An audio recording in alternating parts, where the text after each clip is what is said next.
교육 관련된 관련해서 교육을 진행하도록 하겠습니다. 오늘 비도 오고 좀 처지긴 하지만 그래도 좀 활기차게 시작했고요. 그다음 이제 목차로는 아파트 조정 구성하고 단위세대 구성 및 계획하는 방법, 그리고 단위세대 면적 산출 방법 이런 식으로 수업을 진행하도록 하겠습니다. 첫 번째 이제 아파트 주동 구성인데요. 이 간략하게 한번 보여드릴게요. 보통 이거 아파트 단지 배치인데 단지에서 이거 하나의 이동을 보고 제가 주동이라고 이야기를 하거든요. 주동 구성에서 보시면 이제 주동은 주거동하고 주동하고 이제 단위세대 유닛으로 이렇게 합해져 있습니다. 제일 작은 단위가 유닛 단위세대고, 그리고 단위세대가 코어로 같이 연결되어 있는 걸 주동이라고 하고, 그 두 개 주동이 여러 개 겹쳐져 있는 것을 주거동이라 합니다.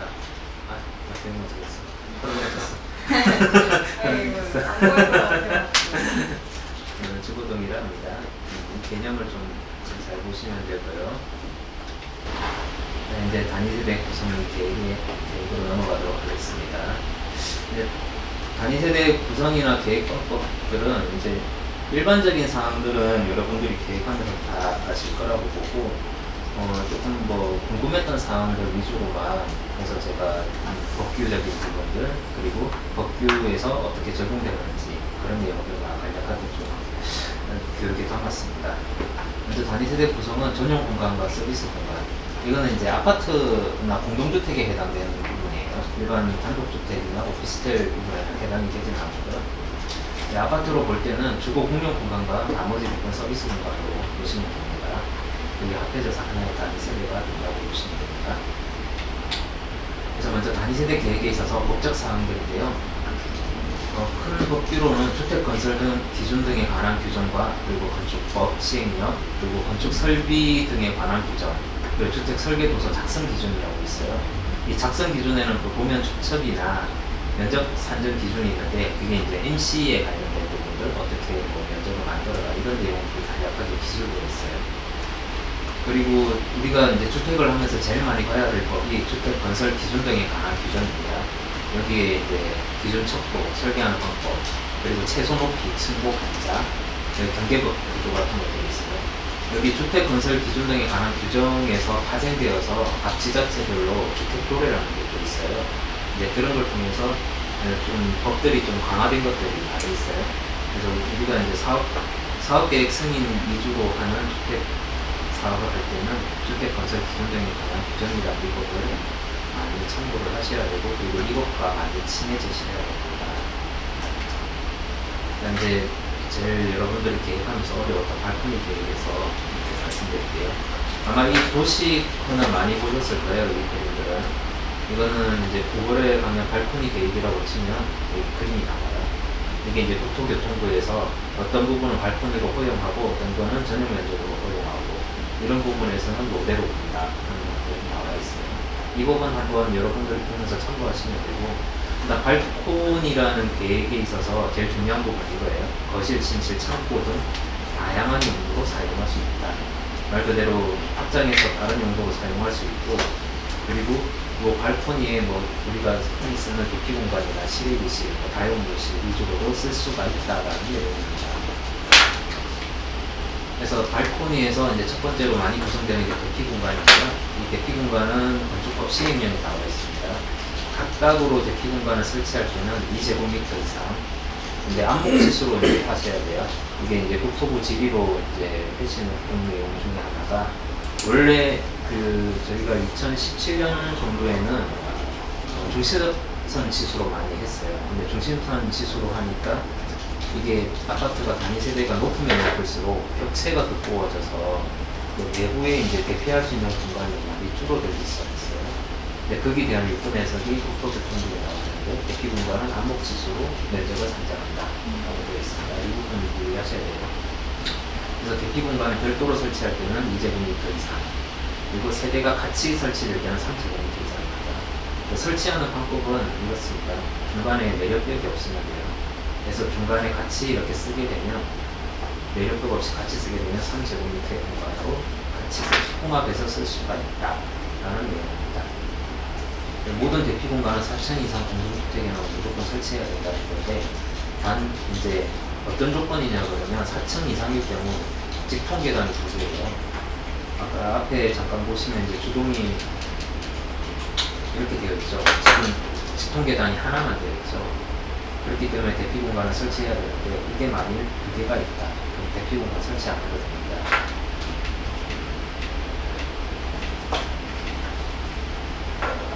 그리고 이제 대피 공간 설치 제외라고 있는데요. 같은 동법에 보시면 5항에 나와 있어요. 5항 내용 중에 하나가 인접 세대 경계벽을 파괴하기 쉬운 경량 구조등으로 되어 있을 것이라고 되어 있죠. 이게 파괴하기 쉬운 경량 칸막이벽인데요. 나무 판자로 되어 있어요. 대부분 이제 임대 아파트 같은 경우에 대피 공간을 설치하기 힘든 세대일 때 이런 경우를 많이 쓰게 됩니다. 참고하시면 되고요. 두 번째 이제 발코니 계획에 있어서 발코니에 들어가는 실 중에 우리가 제일 힘들어하는 실외기실이 있습니다. 실외기실에 대한 규격은 별도로 없어요. 법적으로 나와 있지가 않아요. 근데 이제 여기 내용에 보시면 2016년 1월 6일 이후에 사업 승인 받는 경우에는 별도의 실외기실을 꼭 설치해라라는 내용이 있어요. 이거는 뭐 법적인 사항이라기보다는 공고사항이었어요. 왜냐하면 이게 외부로 나와 있는 게 미관상 좁지도 않지만 화재에 좀 취약한 부분이 있어요. 이게 왜 화재에 취약하냐? 외기에 있으면 불이 났을 때 금방 알아볼 수 있는데 왜 취약하냐? 그게 요즘 여름 날씨에 좀 일사가 떴잖아요. 거기에다가 이제 에어컨을 틀게 되면 과부하가 걸려서 화재 나는 경우가 많다고 하더라고요. 근데 실내부에 있으면 여기 별도의 스프링클러가 달려있거든요. 발코니나 유틸리티 룸 이런 데 별도의 스프링클러가 설치되어 있는 데가 있기 때문에 화재가 나더라도 초기 대응이 유리하다. 그리고 이제 일사에 대한 과부하를 줄일 수 있다. 그런 취지가 있습니다. 그리고 미관상에도 좀 이제 안 좋은 부분들을, 미관상 안 좋은 부분들을 없앨 수 있다라는 취지 아래 공고사항으로 실외기실을 설치하게 되어 있습니다. 그리고 이제 크기에 대해서는 기계 설비 기술 기준이라고 있어요. 법은 아니에요. 기계 설치할 때 그 기준인데 그 최소 폭이 0.5, 0.7인데 이거는 제가 이제 예시로 부천시 같은 경우에 2제곱미터 이상이라고 되어 있죠. 이게 지자체마다 심의 기준이 좀 다를 수가 있어요. 서울시는 뭐 실외기 설치 가이드라인이라는 책자가 있는 것 같더라고요. 저도 검색을 해봤는데 내용은 제가 자세하게 보진 않았는데, 왜냐하면 이제 대형 실외기도 있고 오피스텔에 이제 쓰는 일반 실외기들도 있고 여러 가지 있기 때문에 그런 가이드라인을 좀 만드는 것 같아요. 그 경관을 미관상 안 좋은 부분을 없애기. 그리고 부천시는 여기서 이제 작업할 수 없다라는 민원이 많이 들어와서 2제곱미터 이상이라는 자기들 자체 심의 기준이 있다라고 이야기를 하더라고요. 네, 이런 부분들이 있기 때문에 지자체별 그 건축심의라든지 뭐 경관심의 이런 것들을 좀 유심히 보시고 이 실외기실에 관련된 부분들이 있으면 이걸 적용하시면 됩니다. 만일에 없을 시에는 작업자가 작업하기 편한 정도 사이즈로 만들어 주시면 돼요. 그리고 발코니로 이제 볼 수 없는 경우라고 나와 있는데요. 이건 어떤 부분이냐? 중요한 거는 확장에서 비확장으로 바꿨을 때 정상적인 주거 활동이 불가능한 경우라고 되어 있어요. 그래서 실에 문제가 있을 경우라는 건데, 아까 처음에 먼저 봤듯이 발코니에는 침실이라든지 창고 또는 기능을 쓸 수 있는 여러 가지 실을 설치할 수 있다고 되어 있잖아요. 근데 이제 좀 일례로 들면 이제 화장실 같은 경우가 있는데, 확장을 했을 때는 저희가 욕실을 쓸 수 있지만 비확장으로 갔을 때는 욕실을 쓸 수가 없죠. 이럴 경우에 발코니로 인정되느냐? 발코니 인정됩니다. 그런데 발코니가 비확장으로 되었을 때 화장실을 쓸 수 없다. 그럴 경우에 발코니로 인정이 되지 않습니다. 그 내용이 여기 나와 있죠.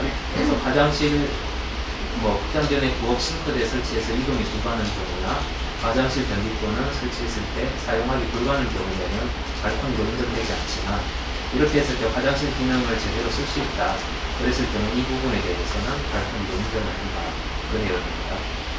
그리고 이제 실에 대한 부분도 여기 대한 규정은 별로 없어요. 지자체별로 좀 다르거든요. 근데 대부분 2.1m 이상을 지켜라. 이게 최소폭 기준입니다. 심의 기준에 이 부분을 좀 많이 지적을 했거든요. 그래서 비확장일 때 이거 쓸 수 있는 실이냐, 이거 방 아니지 않냐, 이거 발품이 아니지 않냐, 이런 내용이 나올 수 있어요. 대부분 최소폭 기준이 한 2.1m 정도 된다. 이걸 이해하시면 됩니다. 그리고 이제 외부 완충 공간을 통해서 다른 실로 이동할 때 이 부분은 발품으로 인정하겠습니다. 우리 이거 뒷평면 기억나실지 모르겠는데 저희 화랑주택 평면 가지고 보고요. 처음 계획할 때 아마 발품이 점선이 여기까지 되어 있었을 거예요. 그랬을 때 비확장으로 이렇게 되는데 여기 침실로 들어가기 위해서 발품을 이렇게 쳐서 가야 되죠. 그렇게 되면 이 침실에 대한 기능을 제대로 할 수가 없기 때문에 이 부분은 발품으로 들어가지 않는다. 그 내용이 여기 있습니다. 완충 공간 것을 하나 구분하시고, 그래서 발코니 설치하실 때 이거 이해하시고, 그리고 발코니 설치 가이드라인이라는 책자가 있으니까요. 그거 나중에 교육 끝나면 제가 폴더에다가 다 정리해 드릴 테니까 한 번씩 읽어보시기 바라겠습니다. 그리고 발코니로 볼 수 없는 경우가 또 하나 더 있는데요. 확장, 비확장했을 때 내력벽으로 되어 있을 때는 확장을 할 수가 없잖아요. 여기가. 그러니까 내력벽으로 해서 공간이 구획되어 있는 경우에는 여기는 발코니로 인정하지 않는다 하는 거예요. 확장, 비확장이 가능해야 되는 부분이 가능합니다. 그래서 대부분 보시면 비확장 발코니 부분에 여기 부분도 내력벽을 안 쓰고 비내력벽으로 이렇게 조적으로 가는 경우나, 아니면 어쩔 수 없이 이제 콘크리트 벽으로 간다 하더라도 수벽으로 가거든요. 그 120짜리 이렇게 얇은 수벽으로 가는 경우가 많아요. 그 부분은 이제 이해하시면 됩니다. 그래서 발코니 관련 기존 해설집이 있는데 이거 참고하시면 됩니다. 이제 제일 많이 또 물어봤던 게 욕실 계획인데요. 욕실 사이즈, 그 다음에 욕실에 들어가는 PD 규격. 참고 자료로는 LH 건축 설계 지침을 보고 좀 참고를 했는데요. 내용은 이렇습니다. 그냥 최소 폭이 사용성과 세면대 변기 치수도 고려해야 돼요. 최소폭이 이제 법규적으로 정해져 있지는 않아요. 근데 일반적으로 했을 때 1500에 2200이면 가장 쓰기 편한 치수였다. 이게 LH에서 나오는 결론이었어요. 그래서 대부분 이 치수를 많이 쓰고, 그리고 LH 건축 설계 지침을 좀 많이 참고하는 이유가 모든 법규와 모든 구조적인 거를 해석해서 일반적인 주택보다 조금 더 강화되어 있어요. 그래서 LH 지침을 좀 많이 활용하는 경우가 있어요. 그래서 우리가 제가 이제 그렸던 단위 세대라든지 우리가 지금 쓰고 있는 단위 세대가 LH 기준으로 해서 1600에 2100짜리 욕실하고 욕실 배웠을 때요. 그 규격으로 했는데 거기서 이제 우리가 이제 쓰는 치수가 뭐 100, 200 왔다 갔다 할 수는 있을 거예요. 근데 사용성이 제일 중요하다고 보시면 됩니다. PD 규격도 최소 규격으로 나와 있는데요. 이 부분도 그냥 참고하시면 됩니다. 이제 주거 계획할 때 주거 약자형 공동주택이 있어요. 이게 고령자형이나 이제 장애인용 욕실인데 그 경우에는 조금 기준이 달라져요. 이거는 참고하시면 돼요. 저희가 이제 출입문 유효폭이라는 말은 말 그대로 문만 들어가는 게 문쪽까지 포함이 아니라, 근데 우리가 지금 일반 욕실에 쓰고 있는 이 폭은 아마 775cm짜리 거예요. 거기보다 좀 더 넓다. 이것도 최소 규정이에요. 그리고 욕조 높이나 욕실 바닥 단차가 45cm예요. 그러니까 5cm가 넘어가면 안 된다. 그런 것들 참고하시면 됩니다. 이런 부분들은 장애인, 고령자 등 주거약자 지원 관련 시행법에 있으니까 좀 참고하시면 돼요. 우리가 이제 혹시나 임대 아파트를 하는데 고령자형을 할 수도 있거든요. 고령자형은 또 1층에서부터 3층까지밖에 설치가 안 돼요. 제3층까지 높이 올라갈 수가 없어요. 주거약자. 그런 것들도 좀 감안하시면 돼요. 한번 확인하시면 되고, 그리고 우리가 이제 사업 승인 들어갈 때 장애인 계획도라는 거 이렇게 되어 있어요. 장애인들을 편리하게 이용할 수 있는 계획도. 그 부분에 단위 세대 부분도 좀 적용이 된다는 걸 유의하시면 됩니다. 자, 이제 주방 계획. 주방 계획도 법적인 사항은 없어요. 최소 폭이 얼마다 뭐 이런 건 없어요. 근데 이제 트렌드나 뭐 일반적으로 고려해서 좀 하다 보면 제일 작은 폭 치수가 한 2,800 이상 정도 되더라고요. 그거 내용만 적어놓고, 단지 계획할 때 참고할 사항은 이제 이런 거죠. 식탁 크기 정도가 이 정도 되니까 여기에서 이제 이동할 수 있는 통로포 확보하는 거, 그리고 주방 레이아웃 할 때 냉장고 조리대, 개수대, 조리대, 가열대, 배선대, 식탁 뭐 이런 순으로 한다라는 이런 레이아웃. 이거는 계획 강론에도 좀 나오는 부분이고 일반적으로 계획하거나 사용성에 있어서 가장 편리한 부분이다. 그래서 이렇게 확보했다라고 보시면 됩니다. 이것도 이제 LH 건축 설계 지침에 나와 있으니까요. 한번 참고해 보시면 됩니다. 이제 제일 많이 이제 문의했던 사항 중에 하나가 주요 마감 치수였는데요. 실제 주요 마감 치수도 마감을 내가 어떻게 하느냐에 따라 치수가 달라지기 때문에 정해진 치수는 없어요. 그래서 이런 것도 층층이 쌓다 보니까 이렇게 110, 60로 나왔는데 이게 80으로 갈 수도 있고 70으로 갈 수도 있어요. 60 난방이 경우에는 80으로 되겠죠. 60에 난방을 하는 경우가 있거든요. 그건 난방 대상이 들어가기 때문에 이게 두께가 좀 두꺼워질 수가 있다라는 거예요. 근데 유의해서 보셔야 될 게 실실 금실 주방 바닥에 바닥 충제라는 게 있어요. 이게 어떤 거냐 그러면 층간소음에 대한 법률안이 또 있어요. 그 법률에 층간소음제를 설치해라라고 되어 있어요. 그래서 설치했을 경우에 층간소음에 대한 규정이 적합하다라고 이제 보게 되어 있는데 이게 층간소음제가 대부분 한 30T 정도 돼요. 그리고 이제 그 층간소음에 관련된 법규에 보면 슬라브 두께도 나와 있어요. 구조에 대한 두께도 있긴 하지만 그 층간소음 때문에 210 정도로 늘어났다 그렇게 보시면 돼요. 그래서 재료 넣으실 때 아파트 같은 경우에는 꼭 층간소음제 위에서 넣으시기 바라겠습니다. 발코니 부분하고 현관 부분인데요. 발코니 부분에서는 제일 주의해야 될 사항이 방수. 우리가 욕실은 이제 물 쓰는 공간이니까 당연히 방수를 하죠. 근데 발코니는 이걸 빼먹고 이렇게 버리시는 경우가 가끔 있어요. 근데 발코니도 수전이 있으면 무조건 물을 쓰는 공간으로 인식을 하기 때문에 이게 없으면 안 됩니다. 그리고 현관 같은 경우에도 일반 모르타를 깔고 일반적인 치수를 간다고 보시면 되고요. 그리고 걸레바지 같은 경우에도 기성품 걸레바지, 여기는 이제 똘이 모르타르라고 그러는데요. 약간 뭐 5T 정도의 탁손 위장으로 이렇게 하는 경우도 있고 아니면 그냥 에폭시 그냥 페인트로 이처럼 이렇게 바르는 경우가 있어요. 아파트 사시는 분들은 가서 보시면 그 색이 좀 나눠져 있는 게 보이실 겁니다. 그게 그냥 페인트라고 보시면 돼요. 걸레바지 페인트. 여기도 보시면 이제 아마 주택에 가시면 그 바닥에 걸레바지 몰딩이 있을 거예요. 기성제라고 보시면 됩니다. 그다음에 이제 주요 벽마감인데요. 아파트는 크게 벽마감이 많지는 않아요. 산성도로 페인트나 뭐 소성 페인트가 실크되지. 콘크리트 면에 바로 붙이는 게 있고, 그리고 스코보드 위에 붙이는 게 있고, 이렇게 두 개 정도 나눠주시면 돼요. 이 기호는 뭐냐 그러면 같은 면에 각각 다르게 들어가는 실들이 있으니까 그냥 기호로서 그냥 구분을 한 거예요. 실마다 다 걸어줍니다. 이렇게 보시면 되고, 그리고 이제 석고보드가 있고 일반 콘크리트에 단열이 필요한 경우에는 단열을 붙이고 석고보드를 대고 시크 도배지를 붙이면 돼요. 그것만 좀 다른 부분입니다. 그리고 여기는 욕실 주방이라고 보시면 되고요. 주방은 물 쓰는 공간이긴 하지만 이제 물을 이제 가둬놓고 쓰는 공간이 아니라 좀 흘려보내는 공간이잖아요. 그래서 일반적으로 방수 스코보드 위에 타일을 이렇게 붙인다고 보시면 되고요. 욕실 같은 경우에는 방수 모르타르를 바르고 그 위에 타일을 붙인다. 그 개념이 좀 다르다고 보시면 됩니다. 그리고 여기는 물 쓰지 않는 그냥 일반적인 공간에 그냥 타일을 붙이는 공간입니다. 그래서 마감 치수라는 거는 재료 치수기 때문에 크게 뭐 10, 20 왔다 갔다 한다고 해서 크게 문제될 건 없어요.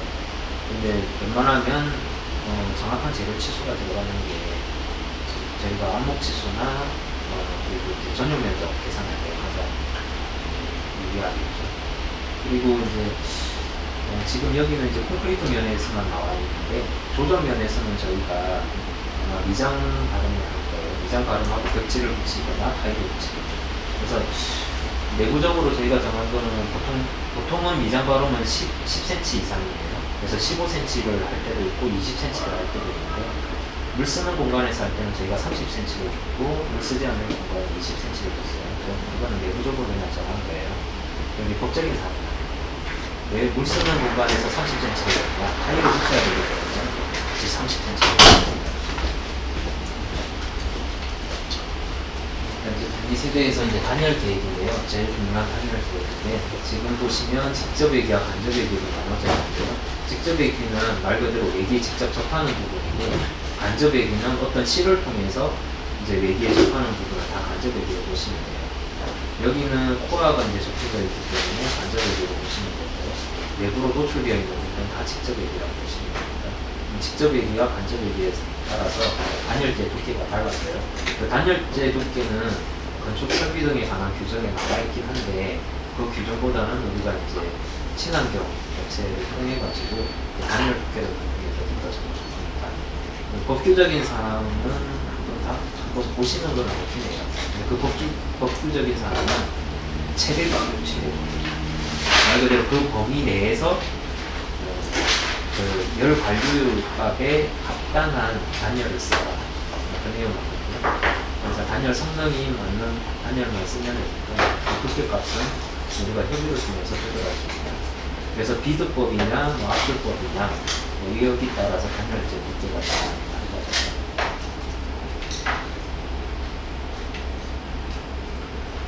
그리고 단위 세대 이제 구조 계획에 대해서 논의를 하셨는데요.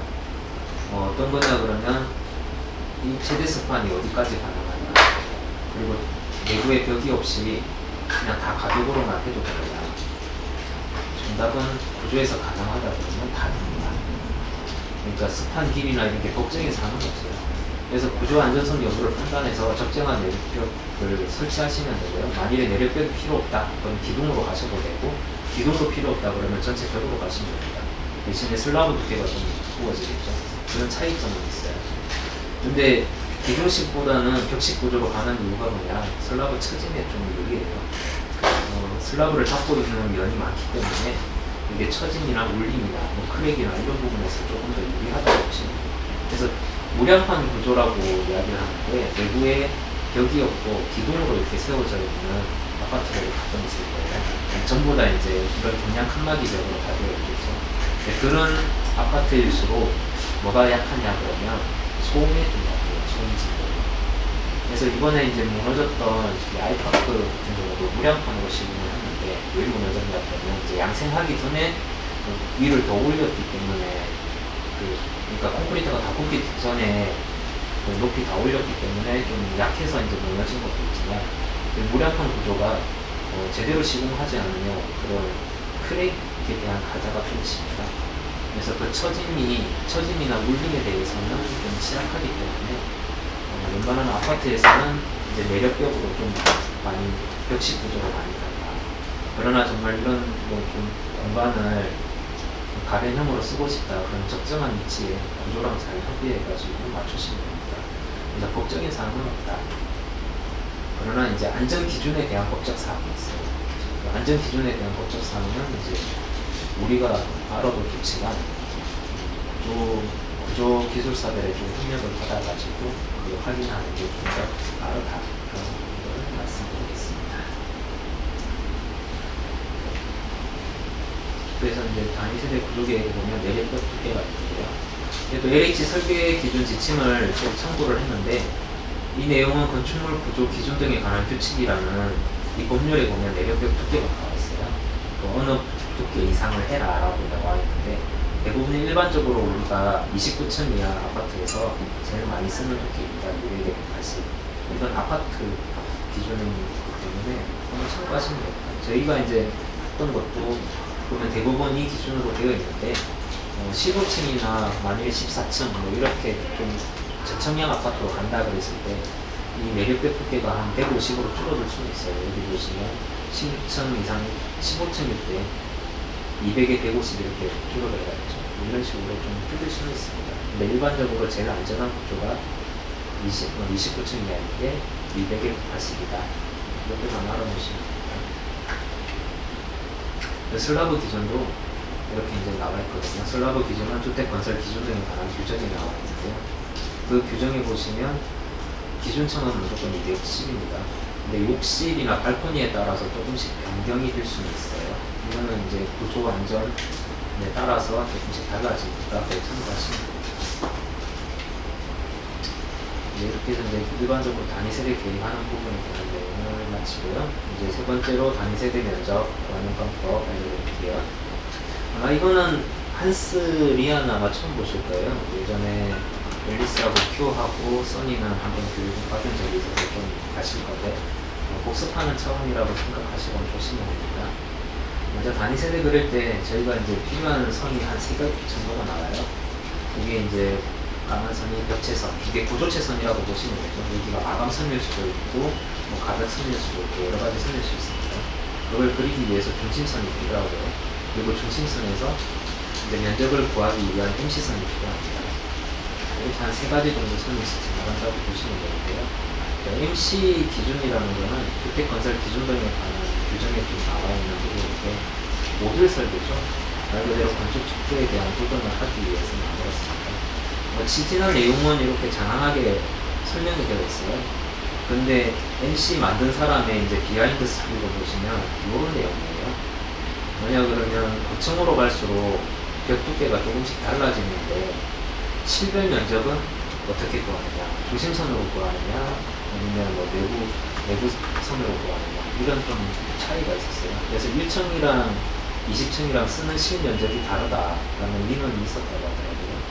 그래서 그 기준을 그러면 MC선으로 해서 면적 기준을 맞추자.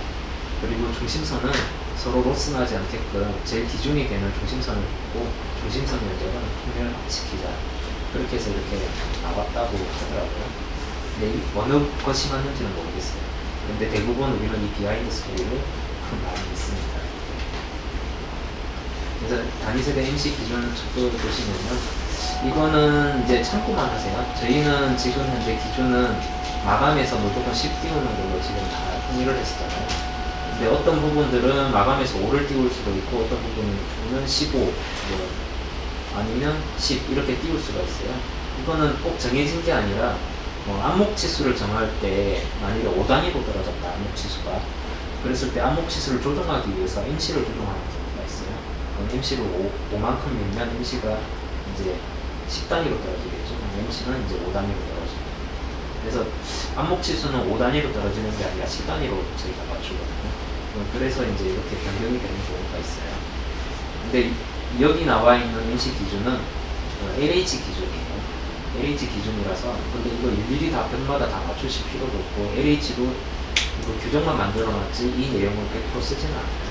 그래서 우리는 좀 간단하게 MC를 좀 운영하는 데 있어서 편리하게 하기 위해서 전부 마감해서 10씩 띄우는 걸로 적용하고 있습니다. 그래서 MC가 적용되어 있는 단위세대인데요. 중심선은 지금 없는데 이거 보시면 이제 안목지수 3000, 3900, 3600 이게 84형 타입이거든요. 이런 형태로 MC가 적용되어 있습니다.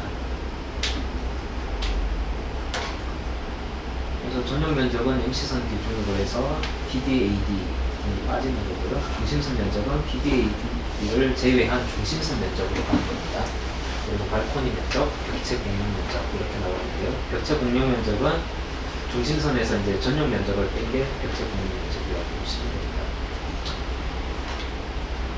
이렇게 보시면 이제 파란, 그러니까 녹색 선이 전용 면적, 빨간 선이 중심선 면적이고요. 중심선 면적과 전용 면적 선은 용도물에 포함이 돼요. 근데 나머지 선들은 건폐율에 포함됩니다. 이 모든 거를 면적 산출 근거에 기입을 하셔야 됩니다. 그래서 우리가 구할 때는 일반적으로 전용을 이렇게 구하지만 발코니도 가동평균을 해서 넘어가는 부분들은 이제 전용으로 태워야 되기 때문에 발코니 면적도 다 구해야 된다고 보시면 됩니다. 지금 여기 밑에는 이제 전용 면적이랑 벽체 공용에 대한 내용을 분석하는데요. 우리가 이제 흔히 말하는 중심선 면적이 벽체 공용 면적으로 보시면 돼. 중심선 면적에서 전용 면적을 빼는 면적이 벽체 공용 면적이라고 보시면 됩니다. 이건 이제 발코니 면적 산정하는 방법이고요. 발코니는 최대 1.5m를 초과할 수가 없어요. 근데 길이는 한정이 없어요. 외기의 면화 길이는 전부 다 됩니다. 근데 1.5m. 외기의 대항면이 이렇게 형태가 다를 경우에 이 다를 경우 이 면적에 대한 가중평균 면적을 넣어서 그 면적이 1.5에서 전체 길이의 면적보다 작으면 이게 성립이 돼요. 근데 만일에 크면 큰 만큼 전용 면적으로 들어가야 되는 사항을 유의하시기 바라겠습니다. 그리고 발코니 최소폭 기준이라고 있는데요. 이게 법적인 사항은 또 없어요. 근데 지자체별로 좀 틀려요. 근데 최근에 이제 심의에 가면 최소폭 1m 이상은 권장하는 사항입니다. 왜냐하면 1m가 안 되면 이게 단열이 붙고 마감이 붙고 중심에서 끝선인데 내부에서 실질적으로 쓸 수 있는 게 한 900에서 800 정도밖에 안 돼요. 사람이 정말 지나갈 수 있느냐 없느냐 이런 걸 판단을 하거든요. 그렇기 때문에 웬만하면 최소폭은 1m 이상으로 해주는 게 가장 좋습니다. 발코니 면적 산정방법은 건축법 시행령 119조에 나와 있으니까요. 그거 참고하시면 되고요. 이렇게 면적 산출을 다 하면 이렇게 면적 산출 방법표를 만드시면 됩니다. 여기 보면 여기는 이제 사업 승인 들어갈 때부터는 실별로 다 면적을 받았거든요. 진실부터 해서 다 나눠져 있고 여기까지 기준이 전용 면적이고요. 나머지 부분은 이제 기타 부분이라서 건축 면적이라고 보시면 됩니다. 이제 우리 원플로 있는 사항에 대해서 지리해신 답변을 좀 드리도록 할게요. 이제 처음 이제 물어봤던 내용이 단위 세대 이제 구조벽에 대한 부분이고요. 구조벽을 그냥 뚫었을 때 그 인방에 대한 부분들을 어떻게 해결해야 되느냐, 아니면 개구부 부분은 모두 다 조적으로 가느냐, 그런 사항이었습니다. 답변을 드리자면 이제 구조 일반 사항에 구간근에 대해서 배건도가 다 나와 있어요. 그래서 뚫어도 된다. 가 답변입니다.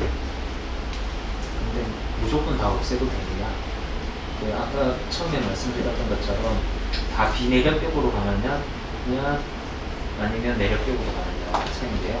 그거는 구조와 좀 협의를 해가지고 만드시면 돼요. 가장 좋은 구조 설계 방법은 층별로 같은 위치에 개구부가 있는 게 가장 유리하다라고 보시면 됩니다. 그래서 구조 일반 상세의 개구부 배경도 참고하시고요. 내력벽은 조직벽을 계획한 후에 구조와 검토해서 확인하시면 됩니다. 두 번째 이제 단세대 교육 시 실별 비율과 실별 최소 요구 치수가 궁금합니다. 라고 앨리스님께서 질문을 하셨습니다. 자, 이거는 법적인 사항은 없어요. 그러나 건축계획 강론에 보면 나와 있거든요. 거실은 전체 면적이 한 20에서 30% 정도. 그리고 주방, 침실은 가족 구성원에 따라 이렇게 공동주택은 우리 5구형이면 5구형, 8사형이면 8사형에 따라서 적정하게 구분하시면 돼요. 그리고 욕실 최소 규모도 나와 있는데요. 아까 LH 규격이랑은 조금 틀리긴 하죠. 이제 계획 강론에 나와 있는 규격이기 때문에 참고만 하시면 됩니다. 그리고 나머지 실들은 이제 현행법 규격에 따라서 2제곱미터 이상 해라. 그리고 심의 기준에 따라서 혹은 1.2m 이상 해라. 이렇게 나와 있으면 거기 맞게 설치하시면 됩니다. 그래서 답변을 드리자면 지자체별 심의 기준이나 트렌드에 맞게 적절히 하시면 되고요. 그리고 이제 그거를 좀 많이 검색하시면 돼요. 이제 지금 현행에 이제 분양되고 있는 사례라든지 이런 것들 좀 많이 보시면 요즘 추세는 욕실을 크게 하거나 아니면 요즘 추세는 이제 드레스룸을 크게 하거나 이런 걸 좀 알 수가 있을 거예요. 그런 것들을 참고하시면 그래서 지금 최근에 분양되고 있는 아파트 같은데요. 그런 것들 좀 이렇게 뽑아봤어요. 근데 보시면 욕실은 대부분 여기 이제 마스터 욕실에는 욕조가 있어야 되느냐, 욕조가 있더라고요. 근데 샤워부스 하는 경우도 가끔 있긴 해요. 그리고 이렇게 드레스로 크게 주는 거. 그리고 형태 배치에 따라서 이게 필요한 형태로 이렇게 가는 경우도 있어요. 여기도 보시면 가족실에 이제 가정욕실, 부부욕실 이런 것들이 있죠. 그리고 어떻게 동선이 만들어진다. 그리고 각 실별 비율도 거실이나 주방은 전체에 봤을 때 한 30% 정도 포션으로 이렇게 30, 40% 정도 포션으로 되어 있다라고 보시면 됩니다. 그리고 좀 더 보시면 이제 최근에 이제 좀 많이 이렇게 쓰는 부분인데 특히 알파로 특히 이제 서비스 공간이 많은 아파트일 경우에 우리가 쓸 수 있는 시기만 있잖아요. 그거 3년 개방하는 거거든요. 이럴 경우는 별도의 알파룸을 두어가지고 이제 부부들의 별도 공간을 만들어주고 나머지는 가족들이 쓸 수 있는 공간 이런 쪽으로 많이 하고 있습니다. 그리고 이제 저층부에 있는 테라스가 같이 들어간다고 보시면 됩니다. 이제 세 번째가 주방 폭이 좁을 때 식탁을 지워야 할까요가 있었는데요. 써니님께서 이제 질의하신 내용입니다. 답변은 빼도 되지 않을까? 유설치가 보니까 주인이 직접 해야 되니까 그죠? 법적인 내용은 없습니다. 근데 이제 예시를 보시면 우리 이제 화랑주택 이게 가장 고민이 되고 특히 문 열었을 때 이 부분 걸리는 거거든요. 근데 실제 심의할 때는 저희가 가구를 좀 넣잖아요. 점선을 해가지고. 왜냐 그러면 심의위원들이 사용성에 대해서 좀 보거든요. 법적인 사항은 아닌데 이거 정말 내줬을 때 좀 쓸 수 있는 단위세대인가 아파트인가 이런 걸 좀 보는 거예요. 법적인 사항도 보지만 그런 걸 봤을 때 이 정도면 괜찮네 하면 그냥 넘어가겠죠. 그래서 대부분 이걸 그려놓는데 이거는 그만큼 넓을 때 양기는 이렇게 냉장고를 넣어줘요. 근데 넓지 않을 때는 문을 뗍니다. 그리고 이 폭이 이만큼 거리가 확보된다는 걸 보여주는데 이렇게 있으면 이게 사람들이 가다가 지나가다가 걸리는 거를 되거든요. 근데 도면으로 보니까 이렇지 실제 우리 집에서 냉장고 문 열면 식탁에 갔잖아요. 그죠? 그런 경우 많으니까. 그래서 이제 이런 보면에서 이런 표현하는 것들도 하나의 방법이다. 그래서 이런 것들을 좀 없애고 그나마 그래도 좀 더 넓게 보이게끔 하는 방법. 그런 것들 보시면 되고요. 뭐 때에 따라서는 식탁을 돌리기도 해요. 예, 돌려가지고 이렇게 놓을 경우도 있어요. 그래도 좀 넓게 보이게끔 그렇게 하시면 됩니다. 그래서 뭐 결론은 사업생일 때는 솔직히 식탁 지워서 들어가긴 해요. 근데 심의 때는 가구를 다 넣기 때문에 웬만하면 넓어 보이게끔 좀 이렇게 도면을 포장한다 라고 보시면 됩니다. 네 번째 PDAD 최소 사이즈에 대해서 말씀드려요. 네, 이거는 아까 보여드렸던 것처럼 LH 설계 기준이나 그 설비업체 그리고 계획 높이에 따라서도 샤프트 크기가 달라질 수 있기 때문에 그런 토기를 통해서 그 최소 사이즈를 정하시면 돼요. 예를 들자면 계획 높이에 따라 뭐가 달라지냐 그러면 29층 아파트예요. 예시도면인데 5순대 같은 5순대 저가 있고 고가 있죠. 이게 동층면이고 저층면이에요. 29층일 경우에 한 15층 이상 올라가면 이게 이제 감압되고 가압되고 뭐 이런 것들을 달아줘야 돼요. 그리고 이제 압력이 약해가지고 끝까지 수전이 올라갈 수 없는 경우도 있어요. 근데 통기관은 전부 다 쓸 수가 있지만 배수, 오수관, 그 다음에 옆에 수전도 몇 개 더 있거든요. 그거는 다 별도로 다 분리해준다 라고 보시면 됩니다. 그렇기 때문에 고층형 아파트일 경우에 이 샤프트 크기가 더 커질 수가 있어요. 이걸 참고하시면 됩니다. 다음은 단위세대 계획 실력이 가장 실력입니다. 그래서 지금까지 배웠던 걸 참고 잘 하셔가지고 빛나는 단위세대를 교육하시기 바라겠습니다. 이상입니다. 혹시 더 물어볼 사항 있나요? 아까 슬라브 두께 중에 1층 슬라브가 얇은데 왜 얇아요? 1층? 1층은 단위세대도 보고 싶어요. 1층 같은 경우에 그 밑에 지하 세대가 없잖아요.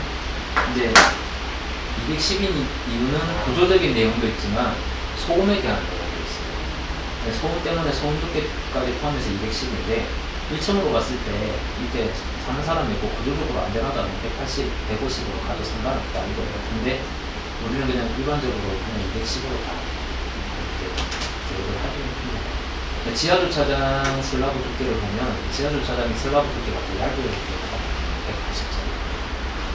이거는 이제 소음 때문이다 라고 보시면 됩니다.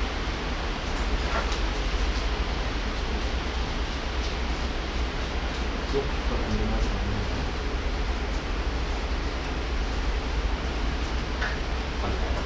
이제 계획하시면서 보시고, 그래서 지금 제가 이제 설명드린 것들 중에 여러분들이 꼭 이 법들은 꼭 보시고요. 계획하시면서 수시로 보셔야 됩니다. 물어보는 것도 가장 좋긴 하지만 정말 내가 계획하는 게 이게 맞는지 아닌지 법적인 사항들을 한번 찾아보시는 게 가장 좋고요. 법에 안 나오는 것들은 우리가 그냥 일반적인 계획으로 하시면 돼요. 그리고 LH 설계 지침이라는 것도 제가 같이 공유를 해드릴 테니까 그것도 한번 참고해 보시는 게 좋을 것 같습니다. 이상 마치도록 할게요.